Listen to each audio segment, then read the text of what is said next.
having somebody who can help you think through the global impact of the business versus just the line item on the credit card statement. A huge advantage of having a CFO financial mind working alongside you as a business. I mean, I'm not a CFO, nor do I claim to be, but those questions are so helpful as you're thinking through overall strategy, goal setting, investments in the business, and how to alleviate some of the founders' blockage and remove friction for them. That's the goal as a leader, is to help remove friction, not only for yourself as a leader, for your business, and for your teammates. Yeah.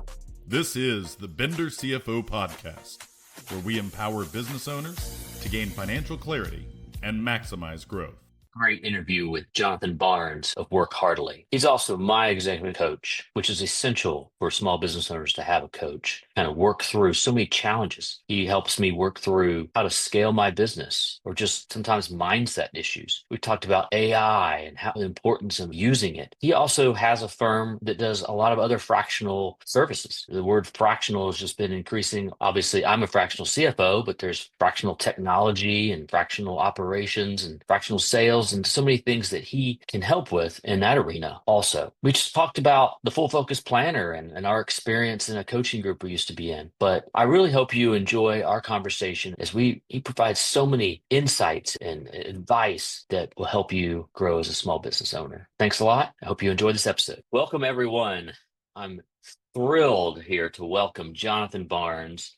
Jonathan is the founder and leader of Work Heartily, an executive leadership firm based in Nashville, Tennessee.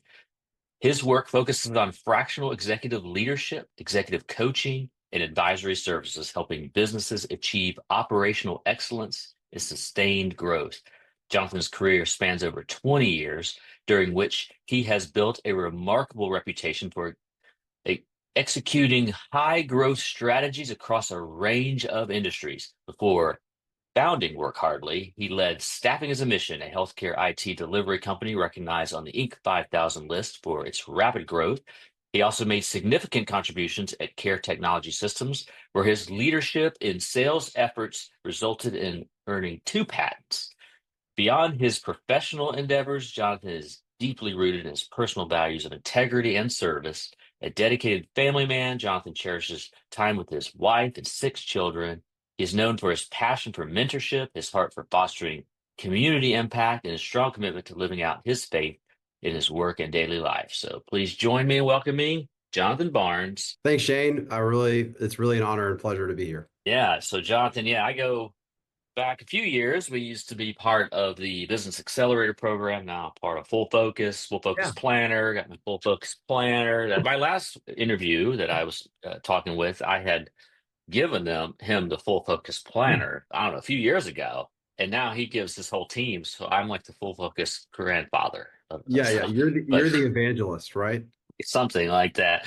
But so Jonathan, that's where I got to know him through that, and he is. I've moved over to the Remarkable 2 tablet, but I use the Full Focus framework totally on that. And it's, instead of having bookshelves full of Full Focus planners for the year, I just have one that I carry with me for all those years now. Oh man, I'm gonna have to find out what you're doing now. You've moved to the next level, it sounds like, and I'm still. I know. I was kind of thought about it. I was like, I'm gonna have this whole bookshelf of planners. I know. What am I gonna do? I felt so bad because I threw out like 2 years worth of Full Focus planners, or maybe 3 years worth of Full Focus planners, and they're amazing. Usually, when I'm using them, I'm totally in the quarter, and then when I'm doing my quarterly review, I'm grabbing them and transferring things over. But then I realized that I wasn't looking at them after the first few weeks of the new quarter, and they were just sitting there. And it was good to go back and look at certain things and notes that I had taken, but I wasn't using them as a repository ongoing. And so I have a friend and mentor that was using the Remarkable tablet, and I found a really good template online on Etsy and was able to customize it directly with what the Full Focus Planner was using in a hyperlinked PDF, which is just fancy for one file for the entire year. So I'll show it you later, but it's pretty cool. And, it syncs to the cloud, and you can kind of look at notes on any devices that you've taken after the fact. Yeah. So, but I wow. love the Full Focus Planner. I love that entire When I was, I started with the Full Focus Planner and that system probably a year after it was released. I'd been following Michael Hyatt for years when he was actually before he started Full Focus, he was with Thomas Nelson. And so I read I think his blog was called back probably 2008. It's called Intentional Leadership. And I really enjoyed some of the insights that he had, especially I was leading in a previous life, a home health care and medical staffing company, and the branches that I was leading. It really helped me kind of think through what is leadership and to have that people first mentality. And so I really loved reading him. And then when he went and did his own thing, I was on board pretty immediately. And then when he launched the planner, I was like, I need to get this. And like you, I got it from my entire team, and we had a common set of like, a common vocabulary that we could use about Yeah. what we're working on this week, our weekly big three or our daily big threes, and how can I help serve you as a leader to accomplish your goals and get them in that good, smarter framework, which I mean, I use it. I use it with my kids. I use it with talking to friends. Thinking about like things at the gym. I mean, everything. If you break down those goals Yeah. into actionable tasks, it's amazing what you can actually accomplish. And it's just those daily big three things you're doing every day that are just very small, but like Michael Hyatt says, incremental progress over time accomplishes a lot of those goals. So that's great. That's awesome. Yeah. Yeah. I could talk about about that a long time, but I really a lot of the reason why, as I'm doing this advisor series, talking with other people that are key advisors to really helping business owners be successful. And of course, I'm in the financial realm, Yep. but what you have done and what you do now with kind of a combination of executive coaching, but also you're in the fractional space, just not necessarily fractional CFO space, but other fractional. So tell me a little bit about your current business and why what's inspired you to do kind of these two different things, really. Well, I think you kind of think of them together, but I'm separating because, Yeah. but just tell me about why you decided to pursue those things. Sure. Well, I was leading staffing as a mission, like you mentioned, back, we grew that. We started that in 2014, grew that, like you mentioned, we hit the Inc. 5000, had a lot of accolades with our growth. But when the COVID, pandemic happened, a lot of our revenue dried up. And so had the hard decision to make, like we needed to save cash for the company. I think we lost millions of revenue within weeks of that happening.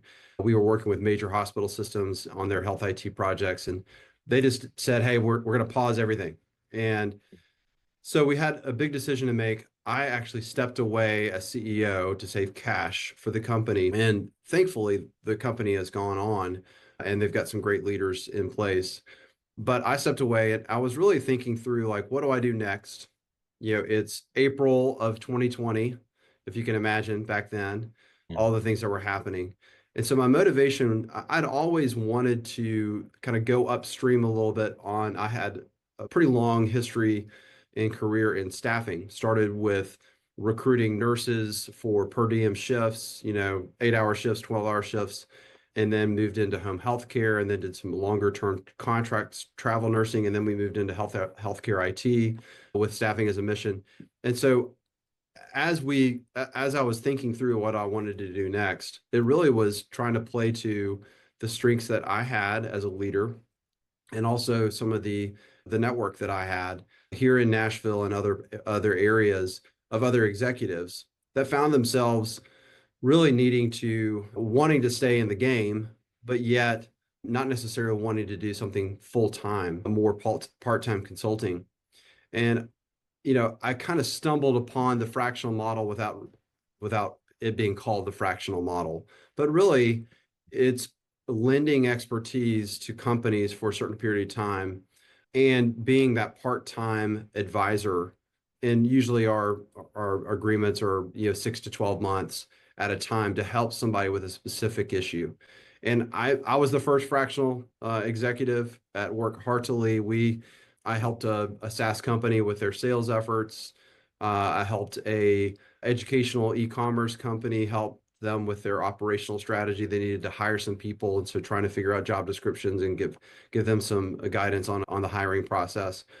And so I was doing it myself, and the light bulb kind of came on when a CEO friend of mine with a large physician practice asked me if I could help them find a chief information officer, IT strategy. And that's not what I do. One thing I've Yeah. learned, Shane, like you, I'm not a CFO. And I really wanted to tap into the network that we had. And so what we did is I pitched my CEO friend, say, hey, look, that's not me, but I know some people. Let me see who I can talk to. And one of my former clients at Staffing as a Mission, his CIO position was coming to an end. And he said, oh, I really would love to try this, but I don't really want to work for one company at the time, and maybe a couple or three. And I said, well, this is a great match. So I connected those two and really worked. He focused during that engagement. He focused mostly on the IT strategy through a big merger they were doing and kind of making all the systems talk to each other. And I was more executive strategy and working alongside the CEO. And that was really the light bulb. Like I said, it was more of a, hey, you have a specific issue or a big project you're working on, you need somebody to come in and help you. You don't necessarily need somebody full time. And now we were there on a couple of different projects over the course of a few years. However, we didn't stay on one project, and we worked ourselves out of a job, which was really the point of fractional, which is to help somebody and carry them along, create a sustainable environment for them, and really raise the level of expertise they had internally so they could take the ball and run with it. So that was summer of 2020, and we have really focused most of our efforts on those types of engagements. Now, I obviously have, I would say, three service lines. So executive coaching is kind of that one-on-one with a leader who just needs to walk through some things and have some accountability on setting goals and accomplishing those goals. And I use the full focus framework and some other tools. And then advisory services is kind of that middle ground where we just have a very specific project we're doing, and then we're in and we're out. And then an ongoing service is the fractional leadership, and we have focused mostly on growth of the business. So sales and marketing, operational strategy, and technology. And so really that top line growth, operational efficiencies, and then how to use technology as a competitive advantage versus just a cost center that CFOs don't like to Yeah. write checks on. Yeah. Yeah. Yeah. I mean, that's it's really powerful. I mean, the whole fractional framework has just gotten popular and Yes, makes yeah. a lot of sense. I mean, most Yes. businesses, I would probably say in the 1 to 2 million on the low end. I've heard people say 50 million. I guess it all depends, Yeah. what the complexity is, but anywhere in between could utilize fractional executives in their Yes. business, and it just saves so much money. And usually you just don't need that 40-hour plus person. I mean, you don't have that much work for them to do. Or if they are coming in there in a full-time position, you're trying to make them do a lot of different hats, and most of the time doesn't make a lot of sense, the things you're telling them to do. So it just makes a lot of sense. It does. And, it's not right for everybody, and it's not right for every stage of company. But I would say I'll echo that. I think what we have done what we have shored up quite a bit is our process at the very beginning during the discovery or the deeper dive. We determine, hey, does this make sense for you to do fractional? A lot of times, sometimes it doesn't. It doesn't make sense at all, and you need to hire somebody full time. But if you can go through that deeper dive, the discovery and the deeper dive, the first two parts of our process, you're able to say, what do we really need somebody to do? What's the most important?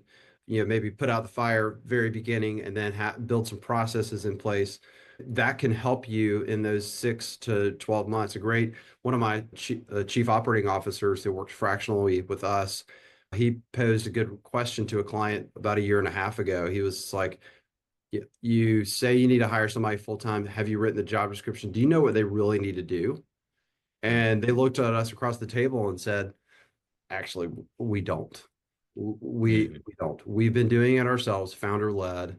And And we pitched them, we said, look, what if we, in the first 6 months of this engagement, we were putting out the fires and we helped you write that job description. And then, by the way, as part of our engagement, we can run the operations, but we can also help you hire that next person. So we Yeah. actually found them a full-time COO, and they've handed the reins over, and they're doing really well, which is really exciting to see. So Yeah. sometimes it works, sometimes it doesn't, but it really it's very important to look at the very beginning and create a scope of work that's extremely clear and giving that founder or that leader who's running the company some clarity, you know? Yeah. Yeah. That's great. Yeah. I think, you're looking at so many different parts of the business, from leadership, technology, coaching, Mhm. operations, obviously sales and marketing. So this is Sure. a pretty high level question, but what are Sure. some common mistakes that you feel like growing businesses are that they make, and how can they avoid them? Yeah, yeah. I'm thinking of another one of our clients. When we first talked to him, he was doing everything.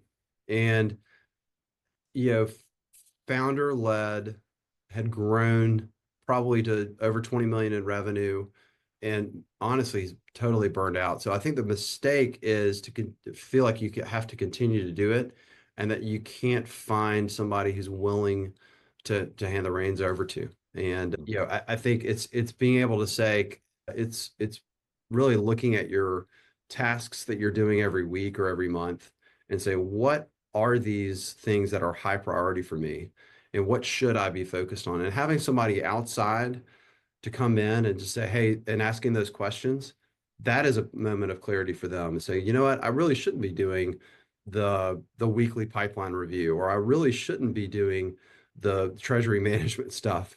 Yeah. I need to know about it, but I shouldn't be doing it. And Yeah. if you can get buy-in from your leaders to say that, then you can say, well, what if we had a fractional come in here and help you with that and get you to the point where you could hand that off and potentially down the road hire that in full time if you have a certain metric you want to hit to pay for that person. So it's really, I think the mistake is, and I think all founders do this, is they feel like they're the only one who can do it, and they are the only one who could ever do it, and that's not Mm. true. And if it also depends on the mindset of the company owner. If this is just a lifestyle company and they just want to continue to do it for years and years and risk burnout, that's fine. But if you're looking to scale and kind of create that legacy of a business that has processes and can operate without you, that's that's the type of people we want to work with. Yeah.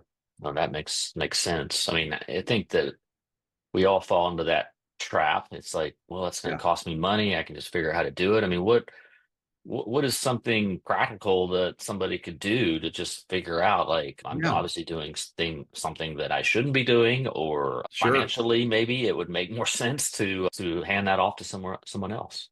Yeah. And it's also like, what's most important in your life? Is it time with your family, your hobbies, obviously having a sustainable business? It's all those things that can enrich your life if you invested your time in the things you are really good at and you also love to do. And some things, let's be honest, some things that founders do or leaders do, they might be good at it, but they don't really love to do it. Those are the things you should pick to outsource as quickly as you can. I think that is and there are a lot of options out there. Fractional is on the leadership side. You could utilize marketplace sites like Fiverr or those types of lower level tasks that you can get done, virtual assistants. There's a lot of virtual or a lot of outsourcing that could be done. And I think that's a way to really scale your business to get yourself out of it as a leader and really only Right. focus on the things that you should be doing. Yeah. Yeah. So, being that I'm a, fractional CFO, Yeah, and that's what our firm focuses on, I want to kind of ask some financial type questions. sure. What makes, you know, in what you're doing, what makes it helpful in partnering with other financial professionals? What what makes that helpful for you? Yeah, well, it's kind of the obvious thing. If you have a financial professional that's doing a look back review of the numbers and and not just doing a review of the numbers, but helping you. I don't know if you've read that book by Les McCowan called The Synergist, but having somebody that can look back in the past and look to the future and help you make decisions today that can impact the future. Usually a leader or a visionary is thinking about the future all the time. The typical financial professional is always looking in the past and Hmm. only giving you reviews. And I think if you can partner, I think the role of an excellent CFO and a fractional CFO at that can help you do both and say, these are the goals that you set. Okay, you want to make a big investment in your fiscal plan, or you've got some new service lines you want to market. Okay, we need to carve out some marketing dollars for that.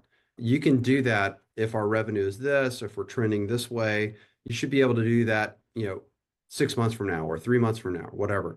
And I think those are it's having a little bit more of a future focused financial advisor that helps you in your business to make big decisions so you feel confident. And I think that, Yeah. yeah, I think that is a huge asset to having a CFO look, not just bookkeeping and accounting. I think that's all kind of in the past, looking in the past, but having a financial professional in your business that's partnering alongside you can help you make those decisions in the future. Does that help? Yeah, yeah. And I mean, that's why I like partnering with other fractional executives, people that have been maybe in the corporate world or seen some of the benefits of seeing Sure. not only, I mean, you got to have some historical view, and obviously everybody knows you got to have you get your taxes done, but this is not what we're talking Right. about here. This Yeah, is make sure like, you pay what your are you, taxes. That's for sure. you operationally need to be able to run your business so that you can become more profitable, that you can manage all the changes to whatever's happening, inflation or what, just so many things are happening all the time. And so being able to have that changing forecast, that view of Mhm. like, okay, well, this is what's changed, this is where we're headed. What can we do to adjust it? And that works with all of the areas. And sometimes that means, oh, there's more sales and marketing focus is what you guys help in that department. Sometimes it means there's a technology, I mean, we all know AI has been changing things, and we know there's Yeah. so many different software tools. I mean, I go and work with marketing agencies a lot, and they usually have like a tech stack Oh that's yeah. just, I mean, like, do you need 73 different recurring subscriptions right now? I mean, Yeah. it's crazy how many different things out there, but they're doing it to save time and to be efficient, and sometimes and many of those are very valuable.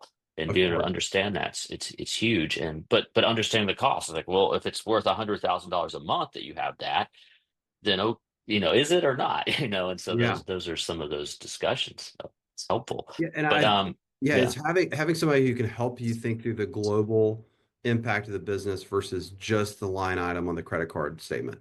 And I think that yeah, is a huge advantage of having a CFO, financial mind working alongside you as a business. And I think that is, like you mentioned, I mean, I'm not a CFO and nor do I claim to be. But those questions are so helpful as you're thinking through overall strategy, goal setting, investments in the business, and how to alleviate some of the founders' blockage and remove friction for them. And I think that's the goal as a leader is to help remove friction not only for yourself as a leader, for your business, and for your teammates. yeah.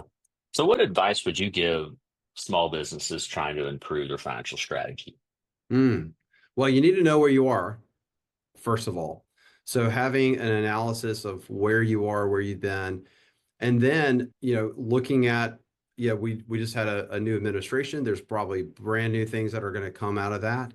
So where are we going? How does Washington affect us as a small business? What the business we're in? Do we need to look at new service lines, new models for our business, so whether it's service or product? And I think running those by your CFO before you jump into them is probably a really smart thing to do, especially this year. Yeah. Yeah, no, it's interesting. Like I said before, how much things are changing, and I don't even know if anybody knows right now. No. As far as administration goes, at this time of this recording, but Right. it doesn't matter when you're listening to this. There's it's an ever increasing changes to the landscape of competition, technology. I think yes, we are entering kind of the what the internet did 30 years ago, 20, 30 years ago. We're entering that again with AI and what that's going to do. And there's just so many things, and you just have to be, I mean, you can't be nervous about it. Really what I like about forecasting and looking at the numbers and metrics is it can provide a little bit of peace. It's like, okay, well, like, we kind of know this a little before maybe other people. Like we can see the trends and we can make adjustments, and that's what it's all about, is Yes. making adjustments, because you'll be just, no one knows. In fact, I was doing this study on blind spots and basically biases that people have and businesses have, and almost every I actually asked AI because they would go and look at all these examples of businesses that failed. And, we were specifically actually an article that'd be coming out soon on Kodak, but so I was talking to a guy in a previous call, and he's like, I remember I used to go and develop my Kodak film at Eckerd's, both of which don't exist anymore. And it's like, what happened to them, and it's all there were these biases, like status quo bias, just thinking everything's going to stay the same, you're okay, or overconfidence bias, and that's probably one of the Mhm. biggest ones. Is you think you got it figured out, and you got a cash cow on your hand or whatever, and then you have this overconfidence that ends up coming back and biting you. So it's an interesting thing, but that's why you look at these numbers. Yeah, So yeah. based on your recommendation in a previous call, I actually got this. Oh, there you go. Yeah, and that's a great book. That's a I'm great looking book. forward to reading this based I on mean, your we should just recommendation. hold them both up at the same time, So, but, Yeah, based but on your yeah, I've recommendation. So, definitely been using that a lot, and yeah, that's a great book. I know you Yeah, referenced it as more of a, a reference book or a textbook for helping you with prompt engineering, but I think the more we are getting ingrained into AI and using it for good, it will help us and also show us where we have some inefficiencies that we can improve upon, small business owners, and get, ultimately get better and provide more value for the clients that we serve, so that we can yeah, actually focus on the great things that we're doing instead of just the menial tasks that maybe AI or some large language model can help us tackle. yeah, yeah. There's a lot there, and I think most people are just kind of, it's just at the beginning. This book right here, The AI Driven Leader by Jeff Wood. So that's the one we're talking about. Yeah. And probably the biggest impact that's made is having AI ask you questions, kind of like it's conversational back and forth questions. Started doing that, and that is quite powerful. Very. Um, so yeah, I mean, I really do appreciate time. I'm gonna kind of just, I don't know, we'll just end with one question really to kind Sure. of wrap this up. I mean, what motivates you in your daily work? Because In my daily excites you. work. Yeah. Yeah, that's great. Well, I've written down my personal mission statement. It's on the wall here, and I'll say this is what motivates me every day personally. I'm a husband, father, connector, business leader, and a musician. You can see the guitars on the wall, who desires for others to thrive, explores new adventures for growth, pursues excellence, loves and provides for his family, wants to shine and see others shine, and does it all for the glory of God. And I think to me is the motivating factor that kind of distills pretty much all of who I am in one Mhm. or two sentences. I can't remember if it's one or two. Right. I don't know if I followed the protocol correctly. But in terms of just motivating for work, I mean, I think you go back to our values. I mean, I want to deliver excellence at Work Heartily. I want to build lasting capacity. So that means seeing these teams thrive and build. I want to create a redeeming experience. I want to leave things better than we found it. We really want to see our clients succeed in the goals that they have for their business. And sometimes that means they don't know what their goals are. So getting clarity on goals and then helping them achieve it. And we do that with, sales and marketing, or with operation strategy, or with technology. But our mission is really to see our clients thrive and to see them shine and really further their mission. And I like to come alongside people especially as a fractional, and you know this, you're a partner in somebody's business. You're kind of coming alongside them as that peer-led executive and leading those peers together to accomplish the good mission that they have. Yeah, that's great. Yeah, Jonathan, I'm sure we could talk a long time. Yeah, We do talk frequently. I really appreciate all your insight. I absolutely. definitely appreciate how you're a man of faith and really want your relationship with God to impact not only with your family but with your businesses that you work with. And so that gives me a lot of, and I kind of follow the same thought process. So Yeah, I man. appreciate that. And Absolutely. so you have a great day. It's good talking with you. And thanks again for joining us today. Take care.